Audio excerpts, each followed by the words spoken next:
Hola, ¿qué tal? Bienvenidos sean todos y todas a Ojalá, el presidente de la República en Davos, Suiza, donde cae nieve como hace 2 décadas no caía, decían los informes que llegan de allí. Hace 2 décadas que no caía tanta nieve en Davos, Suiza, como ha caído en estos últimos días. Agenda del mundo. Lamentablemente la Organización de las Naciones Unidas no ha servido para discutir las cosas que deben discutirse porque la Organización de las Naciones Unidas lamentablemente ha sido tan mal utilizada, tan evadida por las grandes potencias, que, bueno, ha habido que estar inventando foros regionales y ahora, bueno, el de Davos no es tan regional, es un foro mundial. Es un foro mundial. Ahí está el momento en que llegaba el presidente al inicio de los trabajos este martes en Davos, Suiza. El presidente de la República, Danilo Medina, está entre los 5 o 6 jefes de Estado de América Latina que han sido invitados a esa reunión y por fin se reconoce que América Latina ocupa un puesto importante en las políticas del mundo. Hasta hace poco América Latina no era más que el patio de atrás, el patio trasero de los Estados Unidos y bueno, de sus compartes, sus cómplices por las demás potencias, pero sobre todo Estados Unidos. Fue el gran beneficiario de este gran mercado que es América Latina, este gran mercado de varios cientos de millones de personas. Y por fin América Latina empieza a caminar sola, por fin nuestros países empezamos tarde, muy tarde, que empezamos a dejar de ser un patio más y estamos en condiciones, o vamos poniéndonos, porque aún no lo estamos totalmente. Hay que ver de qué manera inciden las políticas extranjeras en nuestros territorios. Hay que ver a la Comunidad Económica Europea cómo ahora está metiéndose en Venezuela, cómo Estados Unidos, cómo cualquiera, todas estas potencias siguen interviniendo en nuestros países. Óigalo bien, no se crea que dique por razones políticas principales. No, eso es tontería. Las razones son de comercio, las razones son principalmente tratar de mantener a nuestros pueblos, tratar de mantener a nuestra región sojuzgada, sometida, limitada. Esa es la verdad. Pero bueno, han tenido que pasar varias décadas para que las grandes potencias se den cuenta de que América Latina tiene derecho a participar como actor principal, como actor de primera línea. Nuestros pueblos, nuestra América, como la llamaba José Martí, tiene el derecho de ser reconocida como lo que es, una región importante en la elaboración de políticas en el mundo, porque somos parte importantísima precisamente de la geopolítica mundial. Es bueno que se sepa, por fin se ha entendido y por fin el foro de Davos en Suiza no es una reunión de países multimillonarios, no es una reunión de las grandes potencias ya para establecer sus políticas las políticas que les garanticen seguir esquilmando al mundo, seguir chupándose la riqueza del mundo. Ayer oía una información de la revista Forbes, si mal no recuerdo, una revista que se dedica a darle seguimiento al crecimiento de las fortunas de unos cuantos en el mundo. Y decía la revista Forbes que aumentó el número de billonarios. Oiga usted qué noticia, que sigue aumentando el número de billonarios, es decir, de personas que tienen más de 1.000 millones de dólares, porque un billonario es el que tiene más de 1.000 millones, porque el billón americano es 1.000 millones. El billón español, que es el que nosotros conocemos, el millón de millones. El billón en americano, es decir, en la cultura inglesa, es el que tiene más de 1.000 millones de dólares. Entonces decía la revista Forbes que aumenta el número de billonarios, que ya se coloca en el número de los miles. El número de los miles. Antes andaban por el número de los cientos, los billonarios, es decir, las personas que han acumulado una fortuna superior a los 1.000 millones de dólares. Ya son miles. Es decir, se sigue acumulando y se sigue acumulando riqueza, se sigue acumulando fortuna en cantidad tal que permite que los billonarios comiencen, decía la revista Forbes, comiencen a contarse a partir de ahora en el número de los miles. Es decir, se sigue acumulando riqueza, se sigue acumulando fortuna y se sigue acumulando de tal manera que esta revista da cuenta de eso. Pero en la medida que se va acumulando fortuna y riqueza, en esa misma medida probablemente vamos expandiendo la pobreza, la desigualdad, las carencias, las faltas de oportunidades en el planeta. Esa es la realidad. Y continúa, desde luego, el desastre de la contaminación.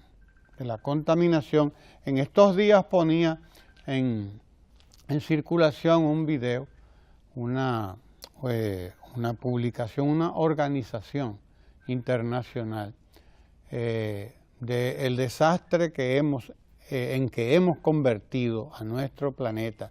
Una tortuga que va a desovar a una playa, pero la playa a la que llega está llena de plásticos, llena de basura, y se ve a la tortuga tratando de desovar y abriendo con sus alas, vamos a decirle así, sus patas delanteras, que es con lo que abren ellas no recuerdo el nombre de esta parte del cuerpo de las tortugas, tratando de abrir, de hacer el nido, pero lo que está echando hacia los lados, tratando de hacer el hoyo, lo que está echando hacia los lados es basura, basura, basura y más basura. En eso hemos convertido el planeta, mientras crece el número de billonarios, dice la revista Forbes, el número de billonarios. Hay que ver, ese video es de la organización Avaaz, A-V-A-A-Z, a ver si puede aparecer para que veamos el desastre en que hemos convertido nuestro planeta. Este sistema que nosotros padecemos todos, de acumulación de riqueza y repartición de pobreza en el mundo. La presencia de presidentes de nuestros países y concretamente la presencia del presidente Danilo Medina, un país chiquito como la República Dominicana, estar presente allí en Davos, Suiza, es un reconocimiento importante a nuestro país. Es un país chiquito porque ahí está Argentina, que es un país enorme, y están otros países, pero está la República Dominicana, que es un país pequeño, pero que sin embargo, a pesar de su tamaño, hoy es un referente para el mundo, un referente en términos de lo que son nuestras políticas, las políticas públicas que se han estado poniendo en marcha en nuestro país en los últimos años. La reconocida postura del presidente Danilo Medina contra el proteccionismo y contra las barreras que se imponen a la apertura de los mercados le ha valido esta invitación especial para participar en esta 48ª, es decir, 48, reunión del Foro Económico Mundial de Davos. El presidente Medina recibió la invitación junto a otros 6 jefes de Estado de América Latina. En Davos se van a dilucidar posturas y a abordar los retos que enfrentan el comercio y la cooperación internacional a raíz, sobre todo, del auge de una tendencia o las tendencias globales, mundiales, al nacionalismo y al cierre de las fronteras. A eso es a lo que están apostando las potencias europeas. Que vea usted qué panorama. Este año el encuentro en Davos tiene un lema: construir un futuro compartido en un mundo fracturado. ¿Quiénes han fracturado el mundo? Pues todos lo sabemos. Tienen muchas décadas fracturándolo, dividiéndolo en pedacitos para ellos imponer, las grandes potencias imponer sus designios, sus planes. Esos son los responsables de que el mundo se vaya dividiendo en pedacitos, en áreas de influencia. El proteccionismo agrícola de los países ricos les permite inclinar los mercados en su favor. Eso ha dicho el presidente Danilo Medina. Repito, el proteccionismo agrícola de los países ricos les permite inclinar los mercados en su favor, mientras que los aranceles y las barreras comerciales excluyen de forma rutinaria a los productos de los países en vías de desarrollo.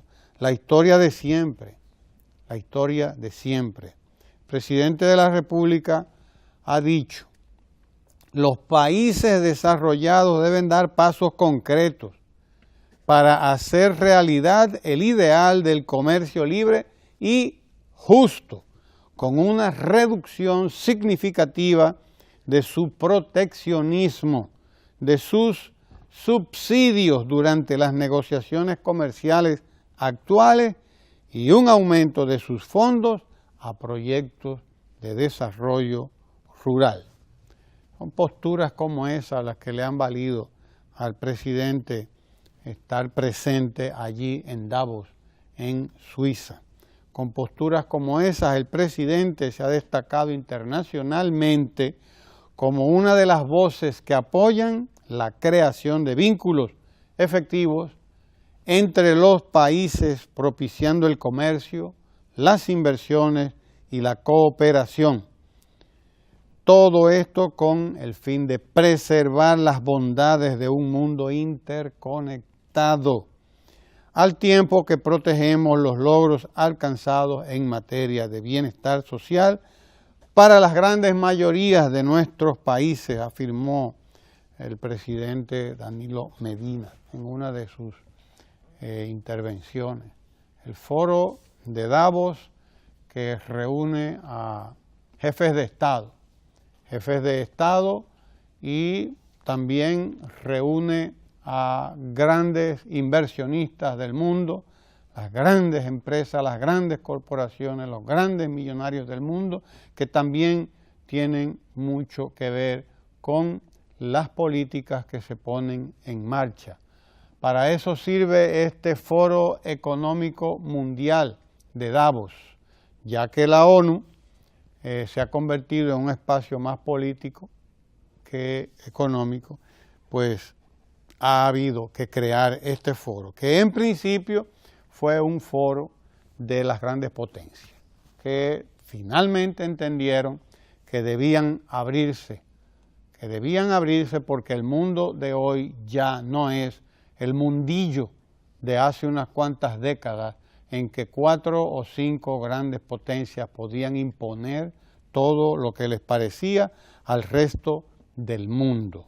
Nuestra presencia en Davos, la presencia de República Dominicana en Davos, en Suiza, trae beneficios importantes a nuestro país, indudablemente. Nos pone nuestro nombre entre las banderas que están allí, pone nuestro nombre en la agenda mundial, en la agenda internacional, coloca a la República Dominicana como referente a nivel mundial también, y desde luego es un reconocimiento a las políticas económicas que hemos estado poniendo en marcha en la República Dominicana. En la República Dominicana se lleva a cabo un proceso modélico desde hace 5 años. El gobierno del presidente Danilo Medina ha demostrado en estos 5 años que se puede y se debe además invertir todo lo que se pueda en la educación, en la salud y al mismo tiempo propiciar el crecimiento económico, porque la idea que se nos vendía desde la agenda neoliberal, que el Fondo Monetario Internacional, el Banco Mundial, el Banco Interamericano de Desarrollo imponían a nuestros países, era una idea sencillamente malsana, que trajo como resultado la extensión de la pobreza en nuestros países, porque según esa idea, oiga bien, según esa idea, lo que había que hacer era promover el crecimiento, pero promoviendo a la empresa privada, porque dice que la empresa privada, las grandes fortunas, digámoslo así, las grandes empresas, pues provocarían esa riqueza que se crearía, se derramaría. Dice que el derrame vendría por sí solo, él vendría de manera automática, decían esta gente. Lo que había era que provocar el crecimiento, que ya con el crecimiento se iba a expandir la riqueza. Mentira, esa fue la mentira más grande que vendieron todas esas instituciones, y efectivamente estuvimos creciendo económicamente. El mundo ha estado produciendo riqueza, pero ha estado produciendo riqueza que se ha concentrado, se ha estado concentrando cada vez más y más. Y no es verdad que ha habido derrame. El derrame tiene que provocarse. Aquí se ha estado demostrando eso en los últimos 5 años. Se comenzó aplicando el 4% del Producto Interno Bruto, es decir, de la riqueza nacional, a la educación. Actualmente ese presupuesto anda por los más de 100.000 millones de pesos. Más de 100.000 millones de pesos. Nunca antes en la historia de la República Dominicana se había hecho una inversión semejante en educación. Más de 100.000 millones de pesos, 120 y tantos mil millones de pesos en educación. Y desde luego, eso no se hubiera podido hacer o hubiese sido condenado de una manera que ya usted puede imaginarse en décadas atrás. Porque lo que defendía el Fondo Monetario y todas las potencias que están detrás del fondo y del BID y del Banco Mundial es que no había que invertir tanto en educación, ni en salud, ni en nada de eso. Había que invertir solamente en lo que a ellos había, en crearles a ellos las condiciones para que siguieran teniendo y concentrando, y dice que ellos distribuirían la riqueza, pero mentira, eso no ocurre de manera automática. Ha demostrado el gobierno dominicano que se puede invertir en la educación y que además esa inversión en educación, esa inversión en los sectores importantes, sectores sociales, esa inversión social, al mismo tiempo convertirla, óigase bien, en un motor del desarrollo. Convertirla en un motor del desarrollo. La inversión en educación ha servido para crear nuevos puestos de trabajo. Inversión en educación ha creado decenas de miles de puestos de trabajo en la República Dominicana. Es bueno que se sepa. La construcción en escuelas, las necesarias que ha habido que construir y que todavía hay que terminar de construir, 20.000 nuevas aulas, casi 30.000 nuevas aulas. Ha servido eso para la creación de empleo, para la movilización del comercio, de las economías locales, es decir, para la creación de riqueza en la micro, la pequeña y la mediana empresa, porque los suplidores de la alimentación escolar son la gran mayoría pequeñas y medianas empresas de todo el país, porque hoy no son 2 o 3 o 4 grandes empresas como ocurría en el pasado las que sirven la alimentación escolar. Hoy son decenas, cientos, digámoslo así, cientos de pequeñas y medianas empresas, de panaderías, de comedores, de pequeños restaurantes o comedores del interior del país, porque la provisión de la alimentación escolar fue además regionalizada. No es de la capital que van a llevar el desayuno escolar, no es de la capital, no son las grandes empresas de la capital o del Cibao que van a todo el país, no. En cada comunidad, en cada municipio hay una empresa, hay una pequeña empresa, una mediana empresa que abastece el pan. Las panaderías, por ejemplo, las pequeñas panaderías de los pueblos han resucitado muchas y otras se han multiplicado precisamente participando en las subastas, en los concursos, en fin, en todo ese tipo de concursos que abre el Instituto Nacional de Bienestar Estudiantil, que es el que hace las convocatorias para que estas medianas y pequeñas y hasta microempresas participen en el abastecimiento de las cocinas, de las escuelas, del desayuno, la comida y la merienda. Así, la inversión del Estado en la educación ha servido para movilizar la economía en todo el país. Y ha servido para revolucionar la educación, que dicho sea de paso, es también el golpe más importante, el golpe definitivo a la pobreza, a la miseria, porque es la educación. El otro nombre de la libertad, como dice el presidente, es la educación lo único que nos puede preparar para superar de una manera definitiva la miseria, la pobreza que ha lastrado a nuestros países en toda su historia. Son esas políticas, el éxito de esas políticas el que ha permitido que el país continúe creciendo en promedio más de un 5% en estos últimos 5 años y que ha permitido la creación de más de 500.000 de empleos.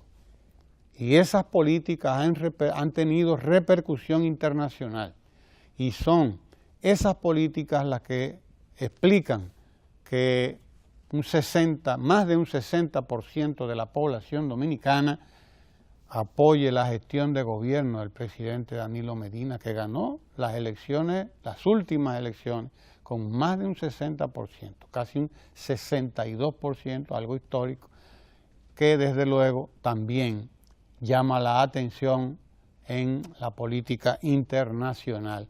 Eso es lo que explica que el presidente de la República esté en Davos, esté en Suiza. Si fuéramos un país de fracasados, si este fuera un gobierno fracasado, no es verdad que estuviéramos en Suiza.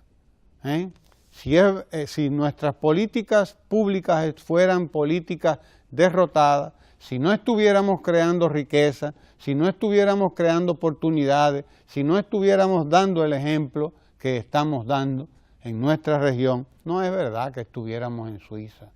Estuviéramos aquí lamentándonos, como está un grupito de gente aquí que nada más vive poniéndose las manos en la cabeza y vendiéndole a todo el mundo su agenda de catástrofe, su agenda apocalíptica y su agenda de todo está perdido y de nada sirve. Aquí nada sirve, según ese grupito de farsantes que anda por ahí. Un grupito de farsantes que desde luego ha sido respondido y es respondido por la realidad. La presencia del presidente en Davos, en Suiza, es una respuesta a ese grupito de farsantes, precisamente. Un grupito de farsantes que vive, desde luego, tiene mucho espacio en estas revistas comerciales, pero nada más ahí, porque no pasan de ahí, ni pasarán de ahí, desde luego, no pasarán. Esa es la verdad. Quiero compartir con ustedes, a propósito de la educación, las declaraciones del ministro de Educación sobre la evaluación del magisterio, la evaluación recién concluida de los maestros de nuestro país, que han sido sometidos por primera vez en la historia de la República Dominicana a una evaluación. Una evaluación que desde luego seguirá haciéndose ya de manera sistemática cada año o cada el tiempo que se requiera para que vaya cualificándose el magisterio dominicano. Pero comparto con ustedes la información que ofrecía ayer el ministro de Educación y que fue recuperada por el equipo de prensa de este Canal 4, que elaboró este breve reportaje sobre esta información que ofrecían ayer las autoridades de educación y de la Asociación Dominicana de Profesores. Compartamos la información sobre la evaluación magisterial. Adelante, señor director. El Ministerio de Educación concluyó la primera fase de la evaluación del desempeño docente 2017, que tuvo como propósito diagnosticar el ejercicio profesional magisterial para emprender planes que contribuyan a elevar la calidad de enseñanza-aprendizaje. En ese sentido, se ha llenado la expectativa que tenía el sistema educativo dominicano con respecto a esta labor técnica que ha llevado un esfuerzo enorme, no solamente en una gran inversión de recursos, pero también dedicación de tiempo, tanto por parte de los representantes de la Asociación Dominicana de Profesores como de la Comisión Técnica del Ministerio de Educación durante prácticamente 7 meses de sesión permanente en todo el país. A partir de enero, cerca de 45.000 docentes de aulas evaluados en la primera fase comenzarán a recibir los incentivos correspondientes sobre la base de resultados que alcanzaron en el proceso desarrollado por el Instituto Dominicano de Evaluación e Investigación de Calidad Educativa, con el apoyo de la Organización de Estados Iberoamericanos para la Educación, Ciencia y la Cultura. En tal sentido, se había acumulado un volumen aproximado de 27.000 maestros que no habían accesado al derecho de recibir incentivos por el concepto de la evaluación del desempeño. Quiero anunciar que ya esos maestros a partir del mes de enero estarán recibiendo, o sea, del presente mes, los incentivos correspondientes. Para la evaluación por desempeño se aplicaron 5 acciones evaluativas, que fueron observación de clase, planificación, ejercicio del rendimiento profesional, evaluación del director y autoevaluación. Con ese diagnóstico general estaremos distrito por distrito, escuela por escuela y región por región, definiendo el diseño de la formación continua, que esto lo vamos a hacer en alianza con el ISFODOSO, el INAFOCAN, que son los 2 institutos descentralizados dedicados a la formación de nuestros maestros, y también con una red de universidades y organismos internacionales. El 2018 va a ser el año de la formación intensiva de todos nuestros maestros en el marco del nuevo currículum basado en competencia. De que solo podemos mejorar cuando somos capaces de exponernos al escrutinio del pueblo dominicano a través de los organismos competentes. Y esto así porque estábamos absolutamente convencidos y convencidas de que es la mejor forma, la mejor manera de detectar las dificultades, de detectar las fortalezas, las debilidades del sistema educativo dominicano para conjuntamente al Ministerio de Educación. La evaluación por desempeño tiene 2 fases y la segunda concluirá en 8 semanas, iniciando el 1 de febrero. Abarcará a los 21.406 docentes de aula que aún no han completado su evaluación en esta primera fase y los demás cargos docentes. Pues ya usted ve, más de 44.900 y tantos profesores, casi 45.000 maestros y maestras del sistema educativo dominicano han sido evaluados por primera vez. Esa es la realidad, ¿eh? Por primera vez se lleva a cabo un sistema, un proceso más bien de evaluación ingente, es decir, grande, de gran dimensión, de gran calado, porque abarca a todo el Magisterio Nacional. Ahí ha participado el Ministerio de Educación, pero ha participado también la Asociación Dominicana de Profesores, la ADP, y ha participado también instituciones de la sociedad civil, instituciones privadas que han hecho una evaluación científica, una evaluación que permitirá que en los próximos años vayamos todavía mejorando cada vez más la calidad de la educación en la República Dominicana, porque el problema es tener el derecho a la educación, pero no a cualquier educación.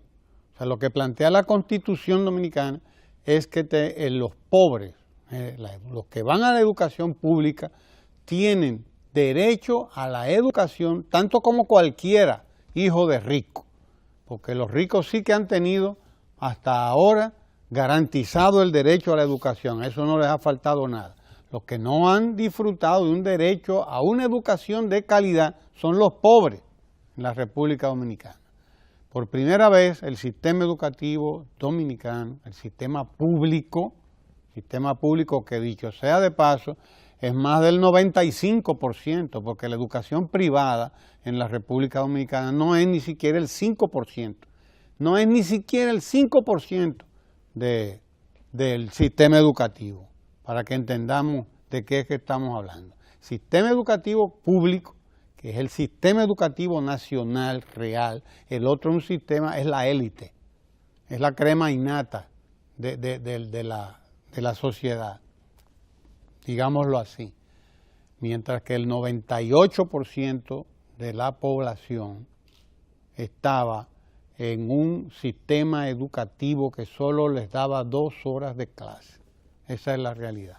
Hoy está en 8 horas de clase. 8 horas de clase y todos sabemos que en qué condiciones, porque no hay un niño que no esté recibiendo el desayuno, la comida y la merienda dentro de ese sistema de 8 horas de clase. Por eso usted no ve hoy niños en las esquinas de los pueblos, usted no los ve tirándole el trapo mojado al vidrio de los carros para limpiarle el vidrio por 2 cheles, o por 1 chele, o por 1 peso.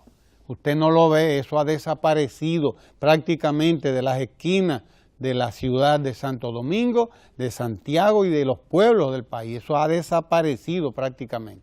Usted ve muy pocos niños ya, quizás con un limpiabotas, y los que usted ve, usted puede estar seguro que por lo general no son dominicanos, son haitianos, donde aparece alguno. Esa es la realidad. Los niños dominicanos están en la escuela. Y es al éxito de esas políticas a que debemos nuestra presencia en Davos, en Suiza. Es al éxito de esas políticas. Casi 45.000 maestros evaluados por primera vez, y de ellos el 50%, 27.000, van a recibir incentivos, porque su desempeño fue o muy bueno o excelente. Para que entendamos, es decir, más del 50% del magisterio dominicano ha recibido buenas calificaciones. Tenemos ahora que seguir trabajando con el otro 50%. El otro 50% para que sea cada vez mejor, porque los pobres, la educación, los que van a la educación pública tienen también derecho a la educación de calidad, tienen también derecho a profesores y profesoras bien preparados. Y ahora esa revolución educativa recibirá el impulso de la revolución digital, porque cada estudiante de nuestro sistema educativo tendrá un computador.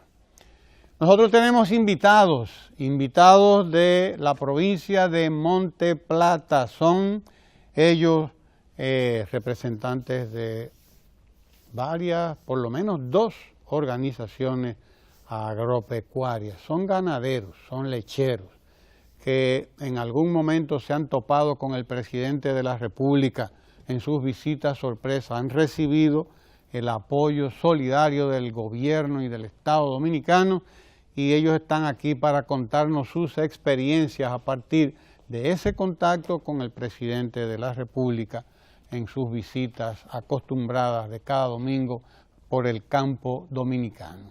Así que quédese ahí porque es importante conocer de viva voz de estos testigos el testimonio que ellos tienen de ese contacto, de ese ejercicio de gobierno horizontal. Ese ejercicio de gobierno que ha permitido el fortalecimiento del campo, que ha permitido que en vez de 44.000 millones de pesos para financiar la agropecuaria, sean hoy no 44, sino 85.000, 86.000 millones de pesos los que se han invertido en el campo dominicano. Por eso no falta nada en los mercados del país. Por eso, a pesar de Irma, de María y de todos los huracanes que han pasado por aquí y que han afectado seriamente nuestra agricultura, a pesar de todo eso, no ha faltado, no ha habido desabastecimiento. Todo lo contrario, seguimos produciendo el 85% de todo lo que necesitamos para consumir los dominicanos. El 85%, y es probablemente un poco más del 85%, que se produce aquí en la República Dominicana. No dependemos del mercado extranjero para la alimentación del pueblo dominicano. Somos autosuficientes y hoy más estamos preparándonos para seguir aumentando nuestra cuota de exportación, para que entendamos por qué estamos en Suiza, por qué estamos en Davos. Esa es la razón. Así que no se mueva de ahí y vamos a conversar con estos compañeros agropecuarios de la provincia de Monte Plata. No se mueva de ahí.